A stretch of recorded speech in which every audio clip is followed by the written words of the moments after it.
¿Qué tal amigos? Les habla el Padre Rafael Chávez y aquí estamos de nuevo en su pequeño espacio de meditaciones. Hoy es jueves 24 de abril, jueves de la octava de Pascua. En el nombre del Padre, del Hijo y del Espíritu Santo. Amén. Oh Dios, que has reunido pueblos diversos en la confesión de tu nombre, concede a los que han renacido en la fuente bautismal una misma fe en su espíritu y una misma caridad en su vida. Por nuestro Señor Jesucristo, tu Hijo, que vive y reina contigo en la unidad del Espíritu Santo y es Dios por los siglos de los siglos. Amén. Y hacemos una pequeña oración por el eterno descanso de nuestro querido Papa Francisco, que partió a la casa del Padre, Jorge Mario Bergoglio, Papa Francisco. Concédele, Señor, el descanso eterno, que brille para él la luz perpetua, que descanse en paz. Amén.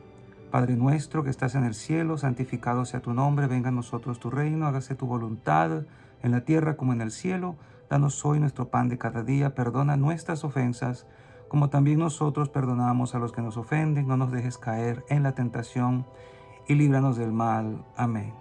Dios te salve María, llena eres de gracia, el Señor es contigo. Bendita tú eres entre todas las mujeres, y bendito es el fruto de tu vientre Jesús.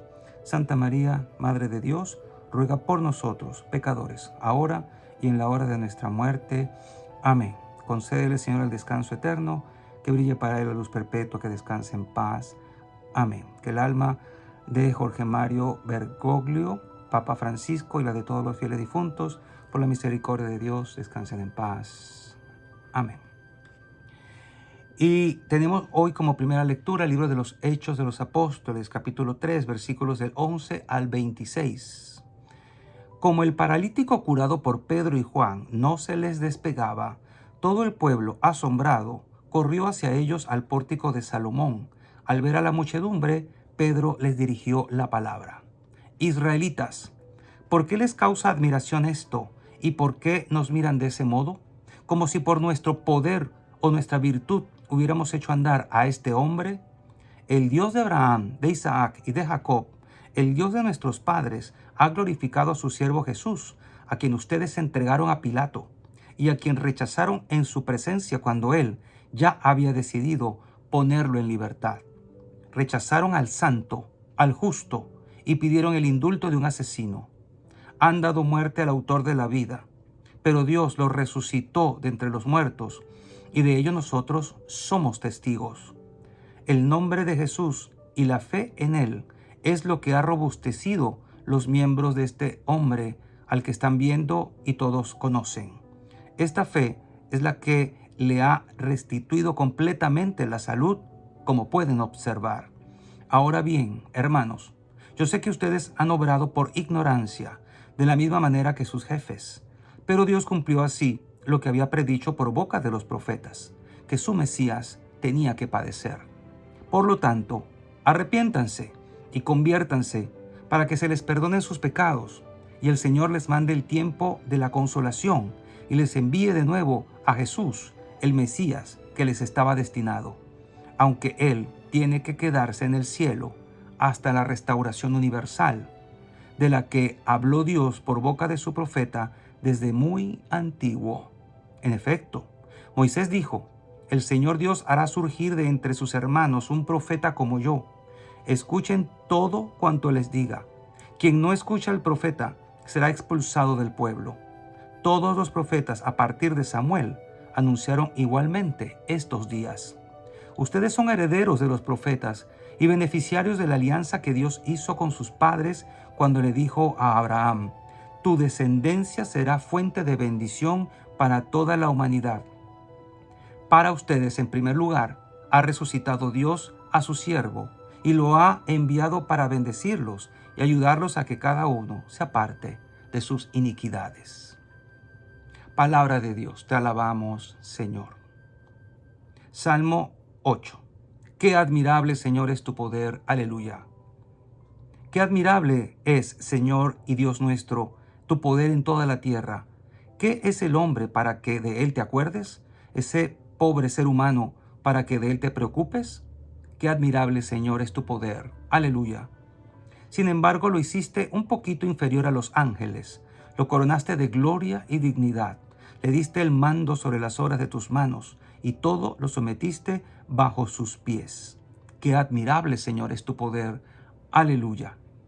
Pusiste a su servicio los rebaños y las manadas, todos los animales salvajes, las aves del cielo y los peces del mar, que recorren los caminos de las aguas. Qué admirable, Señor, es tu poder. Aleluya. Y el Evangelio de hoy está tomado de Lucas, capítulo 24, versículos del 35 al 48. Cuando los 2 discípulos regresaron de Emaús y llegaron al sitio donde estaban reunidos los apóstoles, les contaron lo que se les había pasado en el camino y cómo habían reconocido a Jesús al partir el pan. Mientras hablaban de esas cosas, se presentó Jesús en medio de ellos y les dijo: «La paz esté con ustedes». Ellos, desconcertados y llenos de temor, creían ver un fantasma.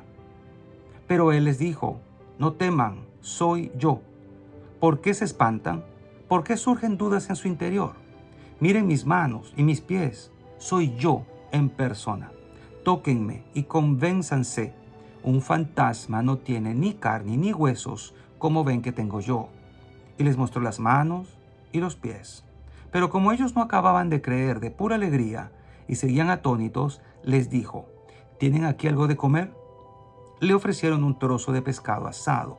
Él lo tomó y se puso a comer delante de ellos.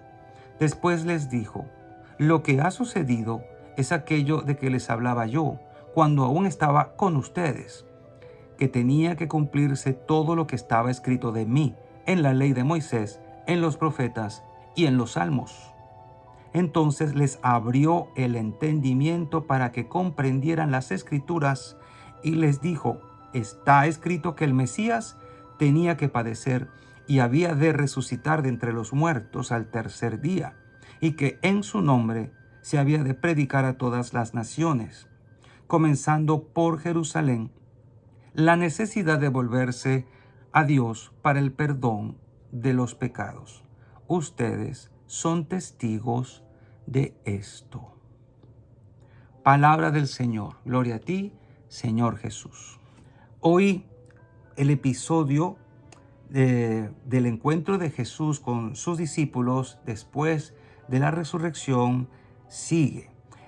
Tomemos en cuenta lo siguiente. Dice el texto de Lucas 24, a partir del versículo 45, entonces les abrió el entendimiento para que comprendieran las Escrituras y les dijo: así está escrito que el Cristo padecería y resucitaría de entre los muertos al tercer día, y que en su nombre se predicaría el arrepentimiento para el perdón de los pecados a todas las naciones, comenzando desde Jerusalén. Ustedes son testigos de estas cosas. Y finaliza en el versículo 48. Fíjense que Jesús se aparece de nuevo a un grupo de sus discípulos y una vez más va directo al grano, sin rodeos. Les abrió la mente, dice el texto, para que comprendieran todo lo que las Escrituras revelaban sobre él. Les ayudó a comprender que su muerte y resurrección eran el cumplimiento de las enseñanzas de Moisés y los profetas. Y entonces Jesús dice algo nuevo: ustedes son testigos de estas cosas. Y esto es algo muy importante. Como vimos en el Evangelio de ayer, es evidente que los discípulos aún no entendían por qué Jesús tuvo que morir y resucitar. Todavía estaban como en shock y traumatizados por los acontecimientos que acababan de suceder. Por lo tanto, Jesús tuvo que explicarle cuidadosamente el significado de lo que acababa de pasar. Necesitaban comprenderlo, pero a un nivel que no podían hacerlo por sí mismos. Necesitaban una explicación clara y detallada del mismo Jesús, así como una gracia especial que les abriera la mente a la comprensión de estos profundos misterios de la fe. Pensemos que nadie más que ellos en ese momento necesitaban tener claridad sobre lo que acababa de suceder. Nosotros no somos diferentes de estos discípulos, porque es fácil creer en Jesús sin suficientes razones para hacerlo. lo que solo resulta en una fe superficial. Algunos creen simplemente porque así se les enseñó desde que eran jóvenes, porque lo heredaron de sus papás o de su abuelita. Otros creen porque les hace sentir bien hacerlo así. Otros creen porque lamentablemente como que no conocieran algo mejor, y si conocieran algo mejor se plegaran tal vez a eso que están conociendo. Pero hay quienes creen por la razón correcta. Y esto es lo que tenemos que buscar. Al igual que los discípulos, en esta aparición después de la resurrección, han escuchado a Jesús hablarles con claridad y detalle. Por ejemplo, a través del estudio de las Escrituras, el catecismo u otras fuentes sagradas, y luego recibieron una gracia especial de Dios que les abrió la mente a una comprensión que va mucho más allá de la simple capacidad racional humana. ¿Eres tú una de esas personas? Si lo eres, entonces no solo debes seguir buscando profundizar en estas verdades, permitiendo que profundicen y transformen tu vida por completo, sino que también debes convertirte en testigo de ellas. Y esto es fundamental. Cuando crezcas en un conocimiento auténtico de la fe que se ha revelado por nuestro Señor Jesucristo, también deberás compartirla con los demás, porque la verdadera fe debe compartirse, no es para que te la guardes para ti. Entonces muchos se conforman solo con lo que el sacerdote dice en la misa cada domingo, y no es que esto esté mal. Oírla es parte de la liturgia y es una forma de catequesis, pero no te contentes con eso. Busca profundizar, busca las fuentes, ve al catecismo. Quizá muchos de ustedes ni siquiera lo tengan en su casa, ni siquiera lo hayan comprado, tal vez ni siquiera hayan oído hablar de él. Pero nosotros los católicos nos alimentamos no solo de la Biblia, sino de otras fuentes que recogen enseñanzas y modos de vivir el Evangelio que no aparecen en las Sagradas Escrituras, como por ejemplo los escritos de los Santos Padres, por ejemplo la Didache, el Catecismo de la Iglesia Católica y la liturgia, porque en la liturgia hay una fuente de conocimiento muy grande de cómo se adoraba a Dios. Hay gente que dice, y lo he visto por las redes últimamente, es que en la Biblia no dice, por ejemplo, que tiene que haber alguien llamado el Papa. Esas son meditaciones propias de una gente que utiliza solo escritura para justificar sus posiciones ante las verdades que ve, ante las situaciones que ve. Pero hay cosas que no aparecen en la Biblia, pero que se vivieron desde el principio. Y a veces decirlas de esta manera, pues lamentablemente solo evidencia una cosa: falta de instrucción. El Señor acusó aquí a los que les estaba hablando de que hicieron eso por ignorancia. Que no nos pase lo mismo, que por ignorancia dejemos de percibir los misterios de la fe y disfrutar de la delicia de saber lo que Dios quiere para nosotros. Conocer a Dios y conocer su plan es algo delicioso, es algo que nos alimenta el alma, el espíritu, es algo que si una vez lo descubre, no querrás zafarte de eso. Y la bendición de Dios Todopoderoso, Padre, Hijo y Espíritu Santo, descienda sobre cada uno de ustedes y les acompañe siempre. Y seguiremos en contacto, si Dios lo permite, a través de este canal. Chao, chao.